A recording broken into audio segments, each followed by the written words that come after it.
This is NEGOTIATEx TV.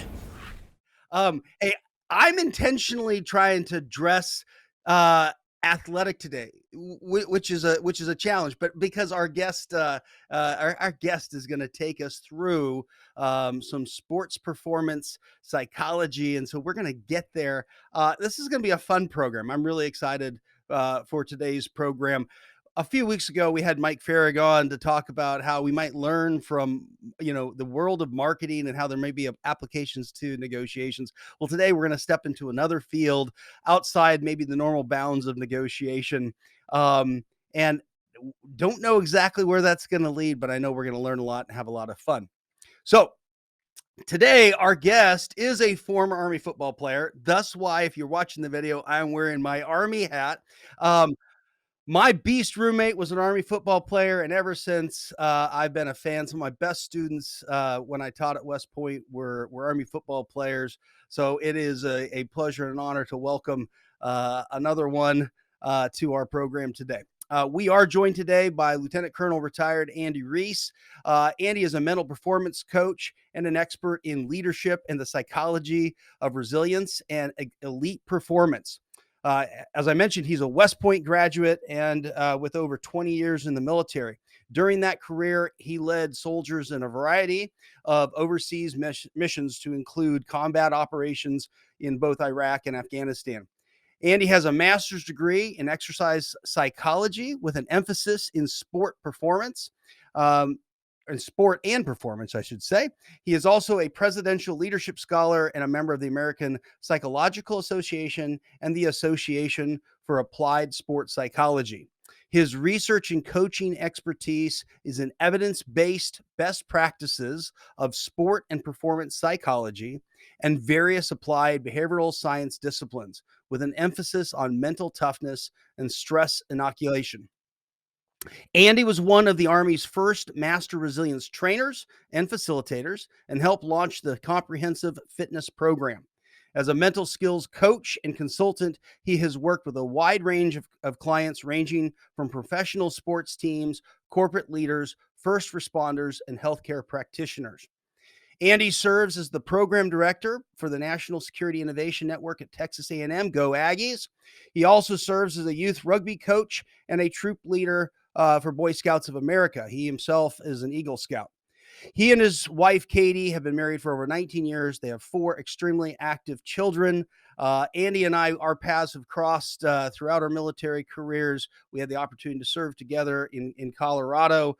He helped me out numerous times while I was teaching at the Air Force Academy.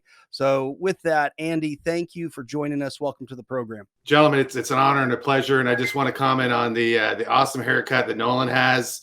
I'm going to comment on how dapper he looks. And the bald beard look is outstanding.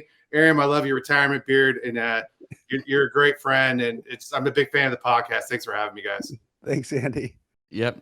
And always, as you said, enjoy seeing another man that is bald and bearded on the show, so that Aram doesn't just give me shit all the time. Hey, yeah, that's the new hair. Bald is the new hair. Let's just get it right. All right. So, Andy, we love to kick this thing off by first asking about your personal journey. And so basically, what exactly is the psychology of resilience and elite performance, and how did you get into this field? Sure. So when we think about psychology, I mean, it's a study of human behavior, right? Everyone knows that. And I think we traditionally think of, mental health, right? So we think about the psychology of injury or illness or psychopathology, right? And that's really kind of the medical model. And then if we were to compare this to the physical side of human beings, that would be like medical doctors, right? So I'm injured, I have pathology, injury, illness, I have anxiety, depression. I go see a doctor, right? Like a clinician. Well, what if I have, I want to prevent an injury. I want to be able to rehab to get back on the field or get back in the arena, as I say, right? Well, then you would probably go on the physical side. You would go to an athletic trainer, someone who's a physical therapist, that type of thing too. Think about that as resilience, bouncing back from adversity, right? Bouncing back from an injury. So because of that adversity that I get better, right? And then the other aspect of that too is you think about on the physical side, if I want to get bigger, faster, stronger, right, then I go to a strength coach or a personal trainer, right? And that is the performance side of things. And so the opposite of that on the psychological spectrum or the mental side of who we are as humans is where I reside, right? So when you think about the psychology of elite performance, that's about, hey, what are the mental and emotional skills that allow people to be able to execute tasks at the upper range of their potential consistently, regardless of the scenario or the outcomes. And how'd you get started in this field? Yeah, so it kind of goes back to when I was playing Army football, and so as you guys know, Aram and I crossed paths. He was in BSNL when I was in the Center for Enhanced Performance. So it goes back to 1989. That's when the West Point Center for Enhanced Performance was founded by Colonel Louis Choka. The first captain to work there was General Robert Brooks Brown, who just retired recently. And the idea was to take this psychology that made elite leaders, performers in sports, and whether it's Olympic, professional sports, it's a field that's been around about 100 years, a little more than that. But how do we bring this into the military to deliberately develop these intangible attributes to help make future Army leaders better at what they do in and out of combat? So how do we develop the intangible attributes of leaders, right? So BSNL was doing that, and we were taking a different approach from the performance psychology side of things. And so by the time I got there in 1997, it just was another resource available to us as cadets that you guys can relate to. So sophomore year, changed positions. So I was a fullback. What better offense to be in the triple option, right? To be the human battering ram and be the first option, the triple option. I was loving it. There you go. Positions on me. And now I'm in my sophomore year, which you guys know, yuck year, it sucks. The yuck year sucks because it's the hardest year. You're getting your butt kicked academically. I just switched positions. I was struggling. So at the time, my coach, who played for the University of Michigan in the Rose Bowl, was a very elite performer himself, was a fan of the West Point CEP. He referred me to Captain Carl Olson.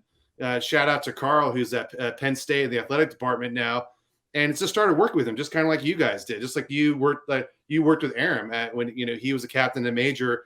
And we started doing one-on-one training. I started learning these mental skills that I'd maybe had some idea about what mental toughness was, but then all of a sudden I'm learning, I'm getting a lexicon, I'm getting a process, a system that develops into specific attitudes and behaviors that then turn to habits that could help me get out of my own way on the football field. Because my biggest thing was, first of all, my concentration was all over the place, right?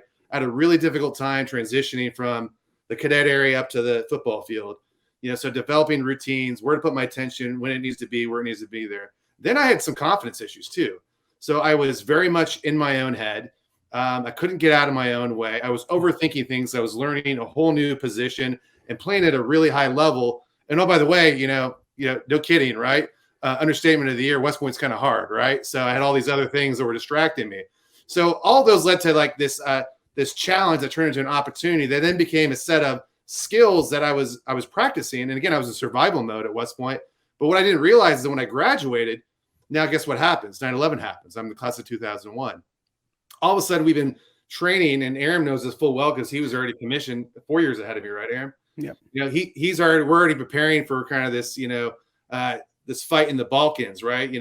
And so, and we were fighting the way that we were linearly, into where we have overmatch and overwhelming firepower, in terms of air to ground integration, right? So now all of a sudden, we went from a conventional fight to transition to, at the time, was stability and support operations. So I was a MLRS platoon leader. We were in the race to Baghdad, and all of a sudden we had to make that pivot. And then now all of a sudden we're facing an asymmetric threat. You guys know it really, really, really well, that we're fighting an enemy that doesn't fight fair. And all of a sudden we have not trained for what we prepared on. So what did I fall back on? If I can't train for the operating environment and the situation, what I fell back on was my attitudes and my behaviors. And I quickly found that my confidence despite setbacks, my composure in extreme circumstances, my concentration in extreme circumstances, my situational awareness, all affected how I made decisions on a moment-to-moment, day-to-day basis that could lead to whether or not not only do we accomplish the mission, whether my soldier were to come home alive or not. And you guys appreciate this because you've been there. But for everyone else who has not been in the military, you quickly realize there's no field manual or training plan to be able to develop mental skills. FM 6-22 or ADP 6-22 talks about confidence like 66 times, but nowhere in that manual does it say how to develop confidence, right? But we know how important confidence is for great leaders. Great leaders are confident, make better decision makers. Great leaders make better, who are confident, not only still confidence in themselves, but confidence in others when they enter a negotiation, right? So these are just some of the reasons why this inside out approach to developing the intangibles leadership became really, really important to me.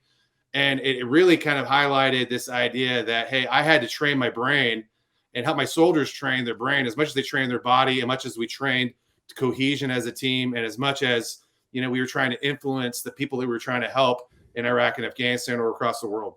So Andy, you're describing maybe in a general sense things that we would call, or I know you call, intrapersonal skills.